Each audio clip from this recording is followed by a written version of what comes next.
Hello Nigeria, this is Social Media Scoop and I'm your host Chioma ABC. Today we examine the political shift ahead of 2027.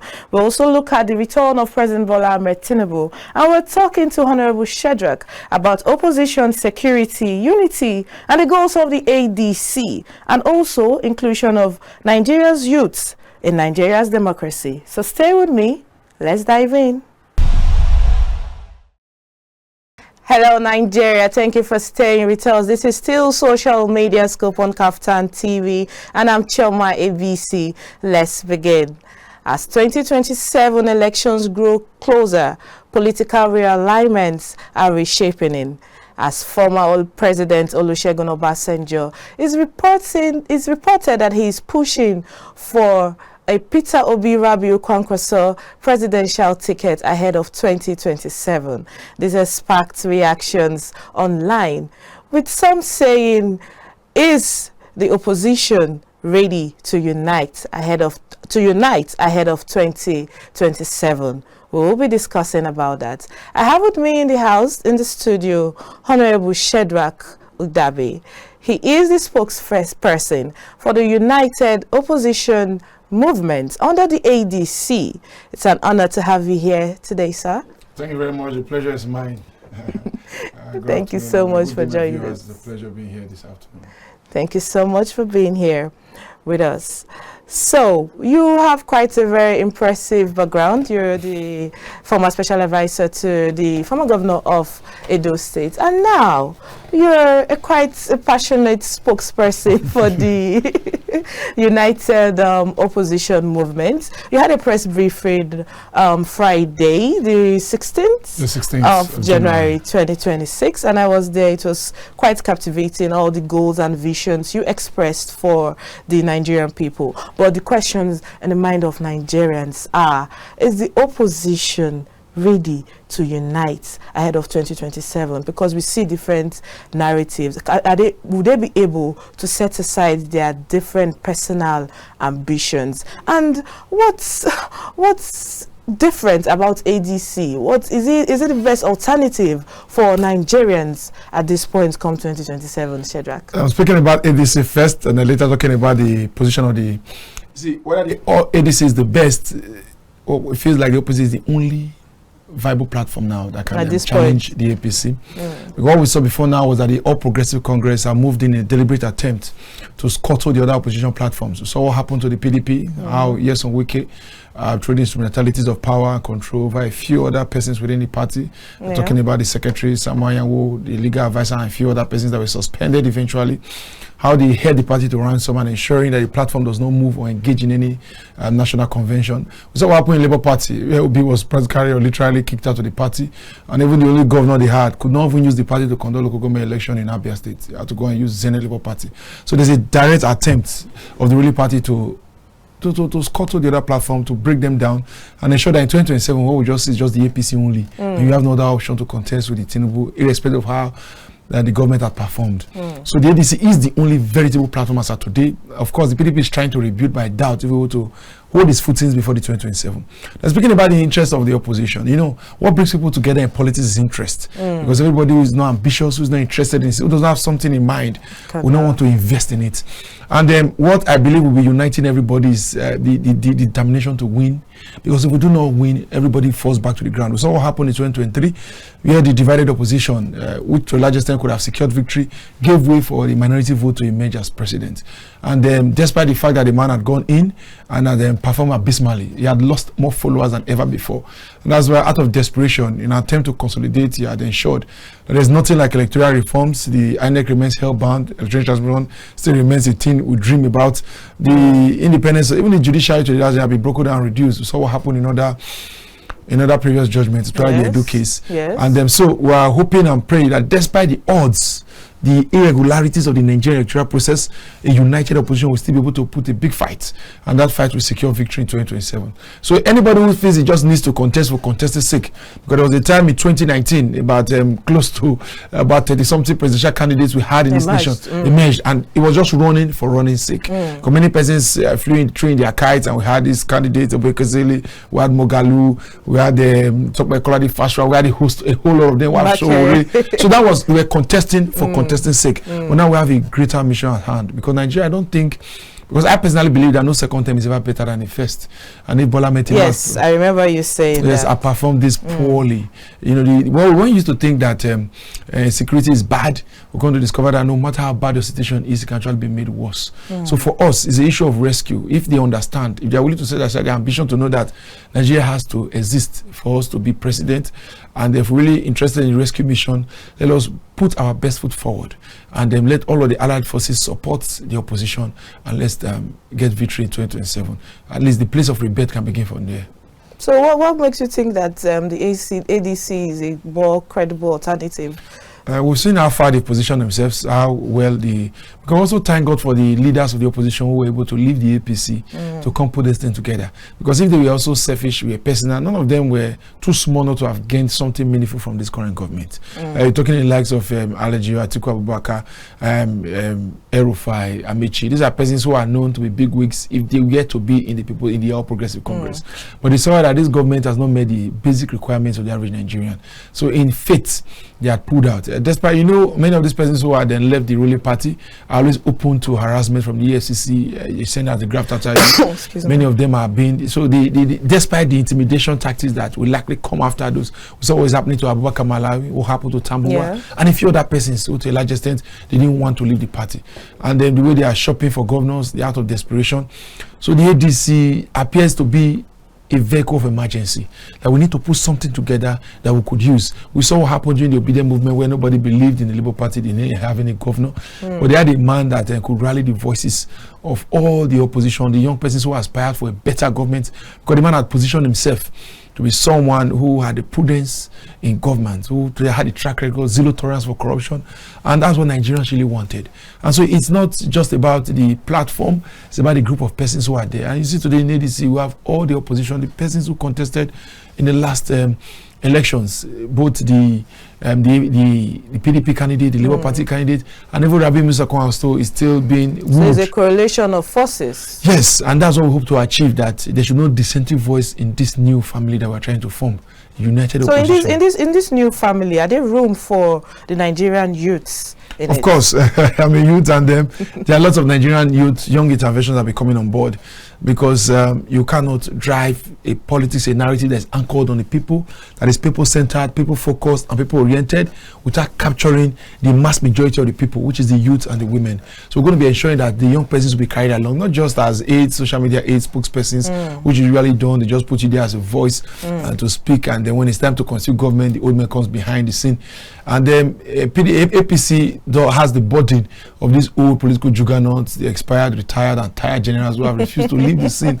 They are all there, but just a few of them have come together to put together ADC, and in their own wisdom, in an attempt to win, they must listen to the voice of the people, because you can't be riding with the people and yet you are not anchored on the people's perceptions and opinions. So I strongly believe that the youth will be captured, because that is where the victory lies for the ADC as a vibrant opposition. Thank you so much. You're making strong points there. Well, moving on back home, President Bola Ahmed Tinubu has returned to Nigeria following a 20-day trip abroad. In this trip, he attended the Abu Dhabi Sustainability Week, where alongside the President of the United Arab Emirates, he signed a comprehensive economic partnership. And the presidency say this is aimed at improving Nigeria's global partnership and, you know, improving investments in Nigeria. But some Nigerians and critics argue that such trips are coming at a wrong time following the insecurities in Nigeria. Let's take a look at some pictures and how Nigerians are reacting to this on social media. Our first reaction on Instagram with the handle Isaac tweeted, "The UAE agreement is diplomatically welcome, but Nigerians should ask the key questions. How does this improve lives at home and protect citizens abroad? Foreign policy must serve people, not just protocol. We have another reaction with the handle Oladale, and he commented that the Peter Obi is asking for your whereabouts, sir. I hope he can see for himself that you are working day and night to make Nigeria great again, and it's working very well. Thank you for taking Nigeria to greater heights. We appreciate your efforts and resilience. The final reaction on the president coming back, Christopher tweeted on X, I hope you see their environment. You can see the technological advancement there. They don't give their Ministry of Communications, Innovations and Digital Economy to someone who will abandon the work to go plant maize. Mr. President, we need to think straight. I don't know why that person feels the urge to say that. So, you know, I get this reaction sometimes, and I just have to share it with you. So, Shedrack, what's your thoughts on this? Do you think they're just critics, just taking things too far? Or do you think they have a point saying that the presidency is, the president rather, is traveling at a time when back home we're faced with a lot of issues, insecurity, inflation, and so on? But some other school of thought argue that, okay, he's making moves. These are strong policies that will aid the economy of the country. As a Nigerian, I choose not to be distracted. He never promised us he's going to give us an EU summit when he was campaigning. Okay. He never told us he's going to be digitalizing and bring international. Funny enough, the ones he has done before, all of the summits he went through the whole year of 2021, 2024, 2023, they yielded little or no results. Oh, the past administration also? No, even this, like, I don't want to blame him for the past administration, because we say, oh, that's Bola, that's the Buhari, and he failed. And that's why. What's the continuation? You know, sometimes when they see the liability of the past government, they shy away from it. So for all the ones he had gone, the one he went for last year, so can they point to me the results? And then if he had promised us insecurity, if he had promised us security, an improvement of life and property, a better economy, and he has not delivered that, he's shopping for low-hanging fruits, going to UAE to have a good life, to have a nice time. And if he actually went for the summit didn't last more than 2-3 days. Well, he's been there for over 17 days. And some argue that he could have sent his ministers also. Of course, when he got there, he was welcomed by the minister of State in Abu Dhabi. And that's a shame for a Nigerian, a Federal Republic of Nigeria, a giant, the alleged giant of Africa, those currently on the knees under this current administration, and since the return of the APC. We used to have a nation that could boast of international relationships. But now Nigeria is a shame across the world. And then there are many countries who, just a tweet from Donald Trump, reduced our integrity. You know, people now bow their head in shame. Yeah, but we are paying lobbyists to improve our public image. When you now have to pay people to improve your public image, it shows that your image is already in a battered state. And this was what happened when the People's Democratic Party was in power. It never happened when Buhari in power. When you make wrong policies, you now begin to pay money to do damage control. And it's really a shame. And such a thing should even be found among the lips of persons who say they are supporting this government, because it's not something we should ride up for. It's Americans paying for lobbyists to lobby their image. Other developed nations, are they doing it? Uganda, that is doing well, they are talking about, oh, we are growing economy. Ethiopia, are they lobbying people to put their image? Nigerians are singing their praises. China. Yes, so the calculation is that the president needs to focus. This is our distraction, because the man does not have the intellectual capacity to translate good governance in Nigeria. I strongly believe so, because the man has failed by all indices of comparison. You see, when you're in a renewed hope of administration and there's no hope for tomorrow, it's relatively very irritating, because I see when he talks about the plans, you know, all of these, they are bold.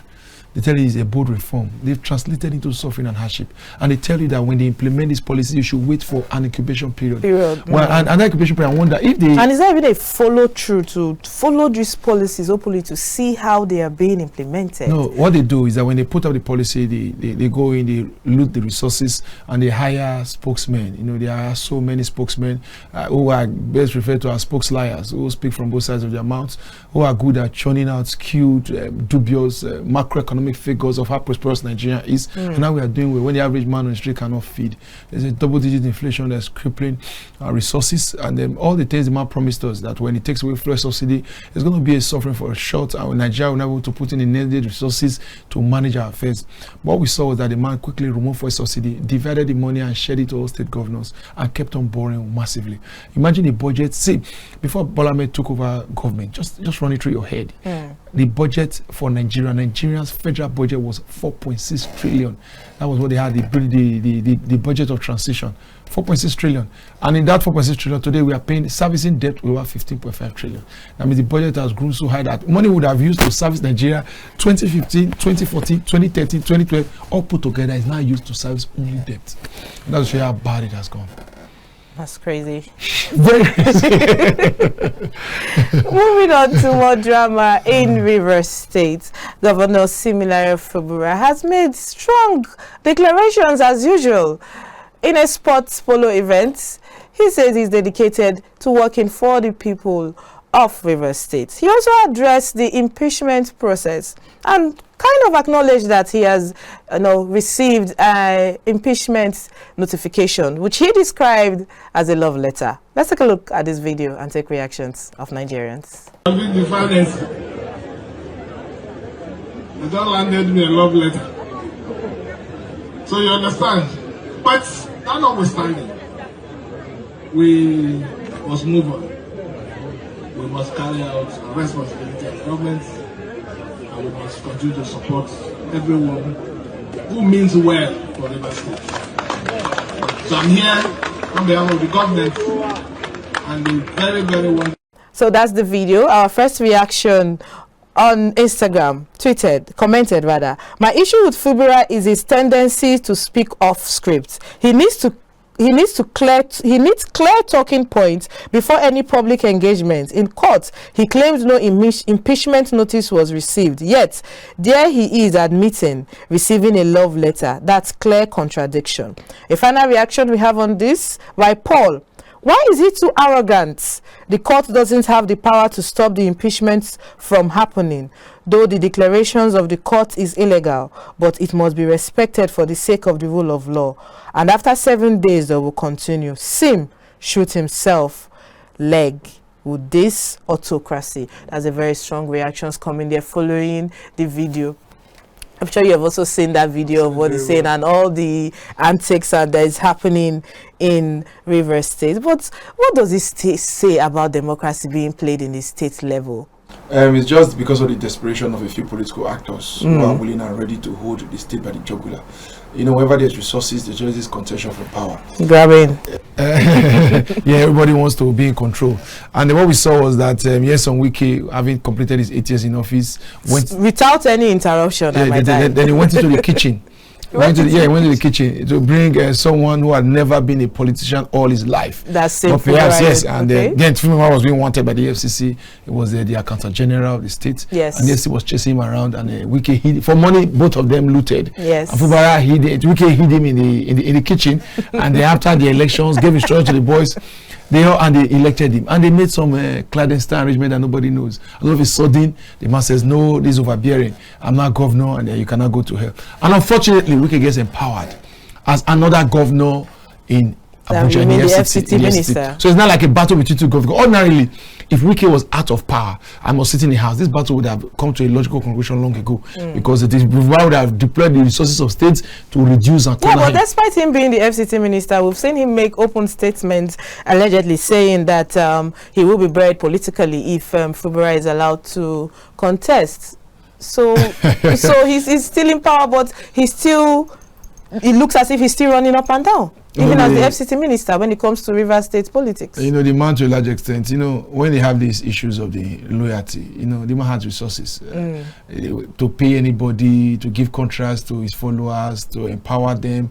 So they find it of what use will it be for me to go serve a Fubara or be loyal to a Fubara, a governor, to help him build, when I can get almost twice as much from Wike. And you could see when the follow makers that were him in time past, after they suffered the 6 months rejection, when democracy was truncated for 6 months by President Bola Ahmed Tinubu, and after they suffered what I best define as a financial and political isolation during their financial COVID, during their financial COVID, and they had turned back now to support the impeachment because they had to go back. You know, people there, they play politics with their stomach, and as I can tell you very clearly, that good governance has been on holidays in Rivers State, and I still want to fault the president because all of this drama is happening for his own personal interest. Who is he going to use to capture the vote of Rivers? That's all it matters.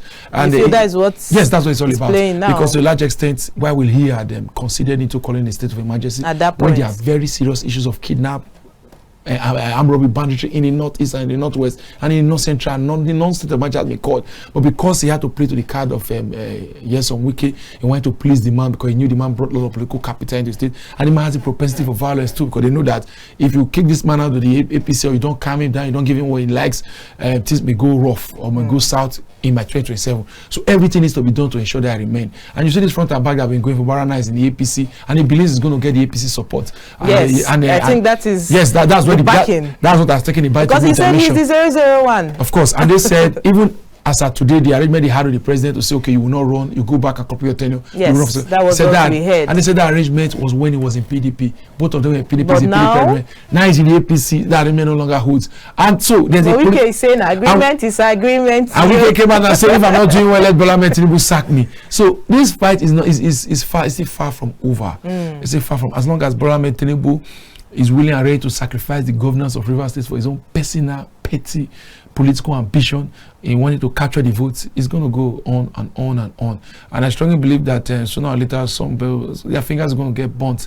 Either Nyesom Wike will be reduced, cornered, and humiliated in the political terrain, or Fubara will have to now eventually hit the humble pie because he didn't make his way through. Yeah, we have reports of elders and stakeholders in the state still calling for internal reconciliation. We still having reports of that. They're still pleading on both parties, the governor and the minister.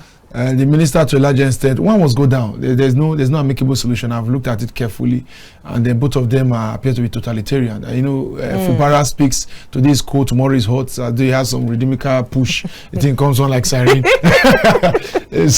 so and then the thing just sparked up again. And when he moved to the APC, he got renewed vigor. And he got a few governors telling him, "You are the governor in charge. Call them out to start." And of course, they are enemies of the FCT minister who would want to see the man reduced and humiliated. If this man brags too much, he controls too much. But at the end of the day, Nigerians are asking, are the people of Rivers State, are their own priorities set before? In Rivers State, good governance is on holiday. It's on suspension. What they are doing, all the resources being put together is being used for political gymnastics.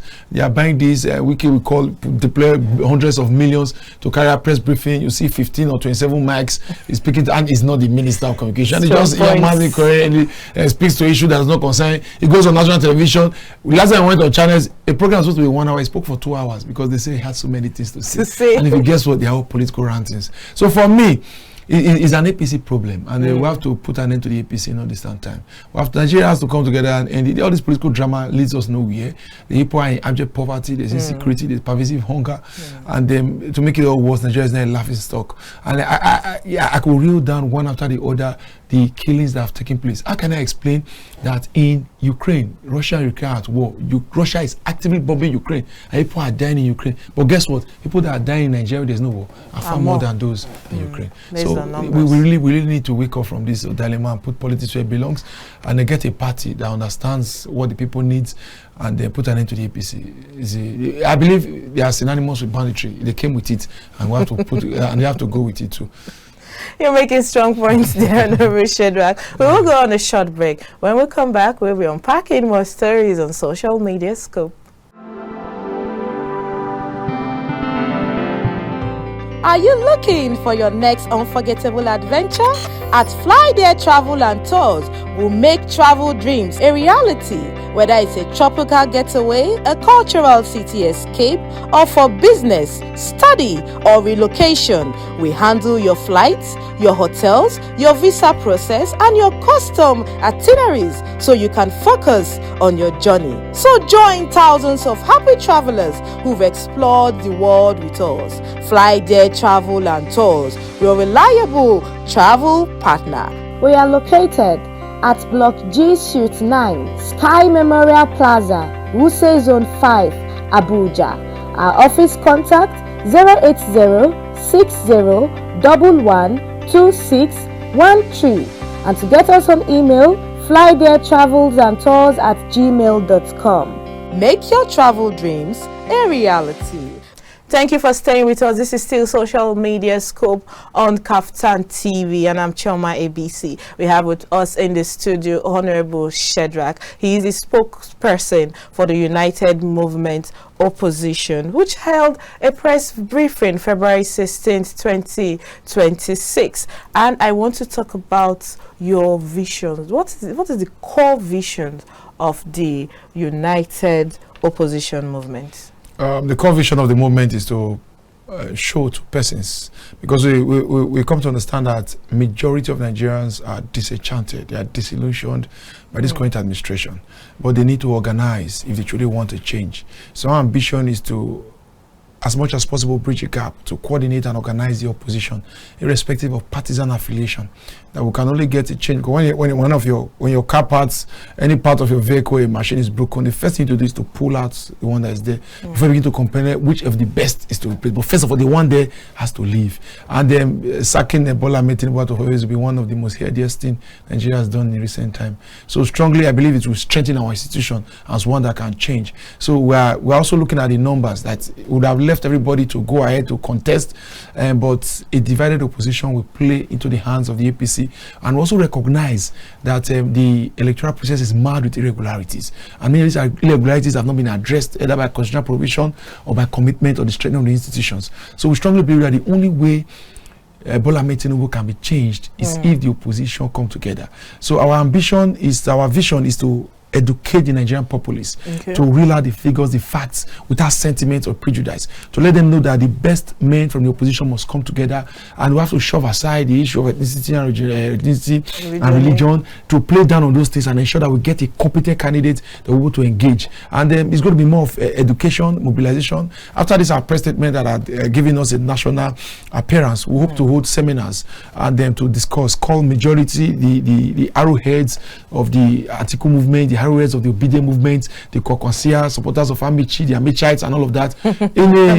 Of course, that's what they call themselves. If you go on X, that's what they say. If you put them together, at least let us come together to rub minds, because the ruling party, though they are united in corruption, and we're hoping that sooner or later the corruption and the lies that they peddle will break them up, and they will find many of them will have to come over to the PDP, because this whole sentiment, the mentality to the ADC. The mentality of the APC is quite frightening, because if you're not playing psychophancy, you're not putting on the Asiwaju cap of bondage, if you're not engaging in political psychophancy, if you do not appear to be a follower, even the APCs can criticize the policy. That shows you that even when they are going to be picking persons to be running for office at all levels, they will be picking the weaklings, those that cannot hold their own. We saw the kind of governor they gave us in Edo State, Senator Mondo Bebulu. Those are the kind of people they'll be bringing on board. While those with competence and character, those who understand the role of good governance in all of this scheme, will be kicked out and shown theirs. So those ones will also be invited back to the ADC as a formidable platform, giving a point to also run a context. So we strongly believe that the opposition needs a tool, because for the ADC, after the PDP is struggling with the internal crisis, the ADC is trying to rebuild a party that will be grassrooted. So they may not care so much in unity or harmonization, because when the ADC man is speaking like, oh, you want to absolve us from our party. The PDP man is speaking like, oh, you want to carry us. So, and when you begin to speak within the ADC, the different factions they are speaking, oh, it will be or nothing, is article we want. And that brings me to my next question. You mentioned Amici, you mentioned Peter Obi, you mentioned Atiku. So how would the ADC be able to unite? Because it's as if people are having already different factions. So if these people are not able to put their differences aside, how will it work? How will unity work in this opposition? Of course, the calculation is this. In Nigeria, the way the Nigerian democracy has evolved, you see that people now follow leaders and not necessarily the party. And they also have some Buharis in our midst too. Some people who are loyalists of the Buhari, the Aboka Malami and a few hosts of the Northern, they are Buharis too. So this is just a coalition it's a conglomeration of political leaders and their followership. And that's why we believe strongly that with the movement of this nation, the unity tie needs to be strengthened. And it's going to be strengthened around truth and facts. That even as we all are gathered here, one thing is clear: not every one of us can be governor at the same time, president at the same time. Only one can be president. But we cannot go into government and build together. And there's space for everyone who is contributing and willing and ready to engage and work for this platform. Because the Nigerian people are in dear need. It's no longer an issue of personal interest. It's not an issue of national duty. And that's what we are calling on. We are speaking in this direction so that the importance will be enthroned. People will get to see that this thing had gone beyond me, it had gone beyond you. Let us see how we can make Nigeria work for Nigerians. And the people are, for example, 8 years in office, a child born 8 years has almost done his whole primary school education and almost entering secondary school. So imagine former President Olusegun Obasanjo is pushing for the Obi Kwankwaso ticket. What if the Obi Kwankwaso ticket emerges, or the Atiku emerges, or the Amechi or the Buhari is late? May God rest his soul. Who will you be throwing your weight behind? No, I'll throw my weight against any candidate that the ADC brings forth. That's what every other leader must commit to, and every other partisan followership. So whoever emerges, you're throwing your weight behind the person. Whoever emerges, everybody must be willing and ready to shove their sword aside and engage in supporting, in building a new Nigeria. Because whether you like it or not, the only one person can emerge, and irrespective whether it's a direct primaries, indirect primaries, or consensus, one can emerge. And everybody has the right now to speak about their conscience. Because of course they are humans; they are not animals that you say you shouldn't. I have my preferential ticket. Everybody has their preferential ticket, but beyond that ticket, you must look at getting the Bola Tinubu out of government, and that's the ultimate ticket that we should look forward to. You're making strong points there. Thank you so much for that. Well, moving on to our Heartbeat segment, so we can talk about lighter issues. We're talking about our boys, the Super Eagles. You know, it's a win-win, sad situation, but the President Bola Ahmed Tinubu has congratulated them on a hard-earned bronze medal at the AFCON 2025. Moving on, we have reports of, we've not confirmed this, but we have reports coming that the Minister of Defense, Matabale, is planning to throw a wedding, ceremony for his children.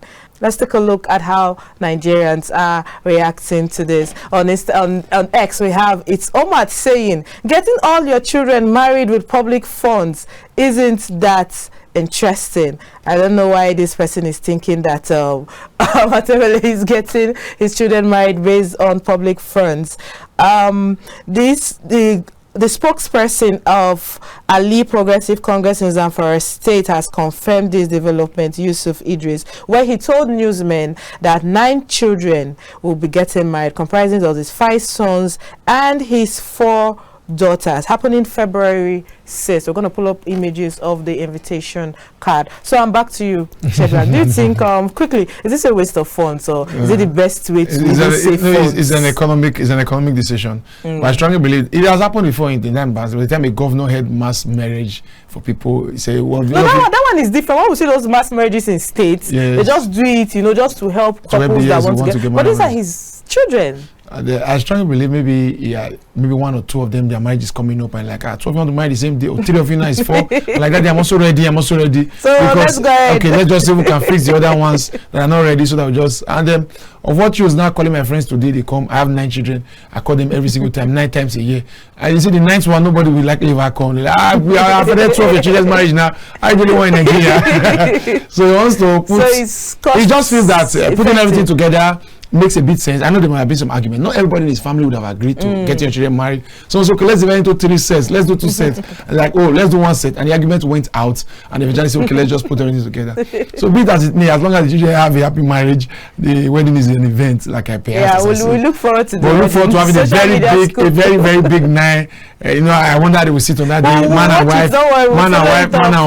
wife. If you see the invitation, that is how the invitation is.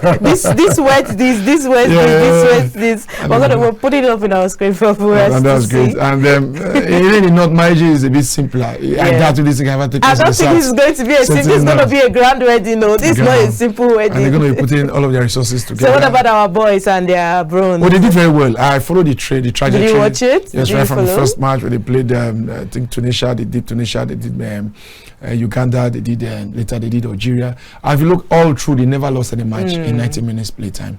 So it was at penalty kick out, which is more likely neither end of the very dicey. They lost that to Morocco, and eventually used the penalty kick out to end a bronze medal with the Egyptians. Yes. So for me, I strongly believe that they did well. I could see the energy and the passion they scored repeatedly almost in every match, except for the one they lost and the one eventually that went into extra time. And I see the energy. Shout out to Simi and a few other persons who made it happen. Yeah, Simi, your your brother. Yeah, he did very well, and then you saw the energy and the strength. And I strongly believe that if they had done better like this, I think seeing them at the World Cup would have been more exciting. But at least we can't cry over spade milk. Yes. What they've done, we should celebrate them and appreciate them for their efforts. Thank you and so I strongly much. believe that the Nigerian government should, it's a good win for them. At least they are not learning to take away corruption from the Nigerian football, the Ministry of Sports. I will just hope they do better next time. So Yes, kudos yes, to our yes, boys yes. and congratulations on their bronze win in the AFCON 2025. So thank you so much, Honorable Shedrack. Thank you very much. It's been wonderful talking to you. Pleasure is mine. It was very, very strong points here, and we've had very in-depth conversations. Okay. Thank you so much for gracing The us with your pleasure is mine. presence, Thank you very much. and I hope to see you here Yes, again. I'll make it a point of duty to check Thank on you you. so much anytime. for being here. So that's all the time permitted for us on Social Media Scope. I still remain Chioma ABC. Our social media handles will be displaying on the screen, so you can join us and follow us on social media to continue the conversations. But I might add, the opinions of our guests and the reactions we get online are solely their opinion and not influenced by Kaftan TV. Thank you to my production team. It's been wonderful doing TV with you, and I'll see you next time. I'm Chioma ABC.